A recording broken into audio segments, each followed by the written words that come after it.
नमस्कार दोस्तों, आज हम बात करेंगे भारत के डिफेंस सेक्टर से जुड़ी कुछ अहम रिपोर्ट्स और अपडेट्स की, जो अमेरिका से जुड़ी निर्भरता, भारतीय वायुसेना की भविष्य की तैयारी और जेट इंजन टेक्नोलॉजी के लिए नए प्रयोगों को लेकर हैं। चलिए शुरुआत करते हैं अमेरिका की एक ताज़ा रिपोर्ट से, जिसने फिर एक बार से हमें सोचने पर मजबूर कर दिया है।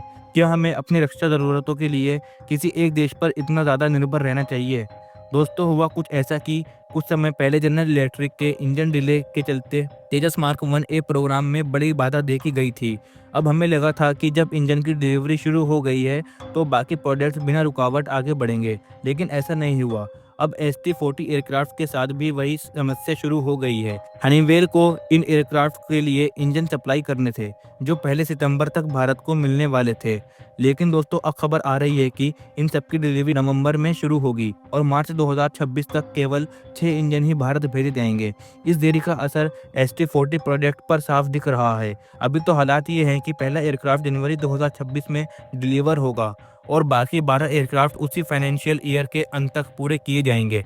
यह सब 6883 करोड़ के एक बड़े कॉन्ट्रैक्ट का हिस्सा है। कुल मिलाकर 32 इंजन हनीवेल अमेरिका से भेजेगा और बाकी 56 भारत में HAL बनाएगी। लेकिन जब इंजन ही समय पर नहीं मिलेंगे तो जाहिर सी बात है कि पूरा प्रोग्राम प्रभावित होगा।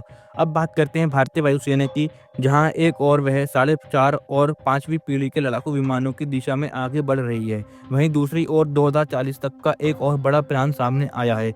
वायुसेना की योजना है कि 2040 तक 300 से 400 अनमैन्ड स्टेल्थ जेट्स यानी बिना पायलट वाले लड़ाकू विमान अपनी सेना में शामिल किए जाएं। यह एक बिल्कुल नया कॉम्बैट स्ट्रेटजी होगी दोस्तों, जिसमें लगभग 20 स्क्वाड्रन पूरी तरीके से अनमैन्ड होंगे। ये squadron man fighter jet squadron से अलग होंगे। इस योजना के तहत हमें 3 मुख्य कैटेगरीज देखने को मिलेंगी। पहली होगी कोलैबोरेटिव कॉम्बैट एयरक्राफ्ट CCA। ये अनमैन्ड जेट तेजस मार्क 2, राफेल या सुकोई जैसे फाइटर जेट के साथ मिलकर ऑपरेशन करेंगे। इनका वजन 1 से 5 टन तक होगा और ये ब्रह्मोस NG जैसे एडवांस वेपन्स ले जाने में सक्षम होंगे। भारत इनसे 10 से 12 स्क्वाड्रन तैयार करना चाहता है, क्योंकि यह किफ़ायती भी होंगे और असरदार भी। दूसरी कैटेगरी होगी दोस्तों टेक्निकल स्टेल्थ फाइटर बॉम्बर्स की। यह मिड साइज प्लेटफॉर्म होंगे जिनका वजन 5 से 10 टन होगा। ये ऑटोनोमस यानी खुद से ऑपरेट होने वाले स्ट्राइक मिशन में काम आएंगे। इनका डिज़ाइन अमेरिका के XQ-58 वैल्कायरी से प्रेरित हो सकता है और इनका काम होगा दुश्मन के अहम ठिकानों पर सटीक हमला करना। तीसरा और सबसे भारी कैटेगरी होगी अनमैन्ड स्टेल्थ फाइटर्स की, जिनका वजन 10 से 13 टन तक होगा।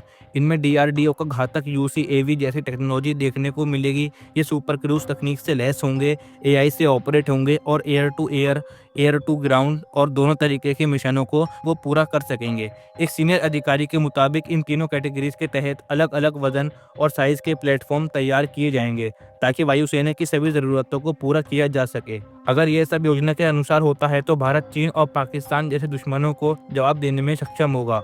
अब बात करते हैं एक और बेहद दिलचस्प और तकनीकी अपडेट की, जो आई है गैस टरबाइन रिसर्च इस्टेब्लिशमेंट से। यहाँ के डायरेक्टर डॉक्टर SP राममूर्ति ने घोषणा की है कि GTRE इस समय इलेक्ट्रिक जेट इंजन टेक्नोलॉजी पर काम कर रहा है। इसका मकसद है पारंपरिक हाइड्रोलिक ऑयल सिस्टम को हटाकर brushless DC motor technology BLDC से बदलना। अब यह सुनने में छोटा बदलाव लग सकता है, लेकिन इसका असर बहुत ही बड़ा होगा। अभी तक जेट इंजनों में जो नोजल्स, फ्लैप्स और थ्रस्ट कंट्रोल सिस्टम होते हैं, वे सभी हाइड्रोलिक सिस्टम से चलते हैं। इनमें भारी ऑयल का इस्तेमाल होता है, जो न सिर्फ वजन बढ़ाता है बल्कि मेंटेनेंस का बोझ और एनवायरमेंटल रिस्क भी बढ़ाता है। अगर कहीं लीक हो गया तो बहुत बड़ा नुकसान हो सकता है। GTRE का प्लान है कि इन हाइड्रोलिक सिस्टम को इलेक्ट्रॉनिक BLDC सिस्टम से बदला जाए। यह तकनीक हल्की होगी, ज़्यादा भरोसेमंद होगी और पावर टू वेट रेशियो भी बेहतर देगा।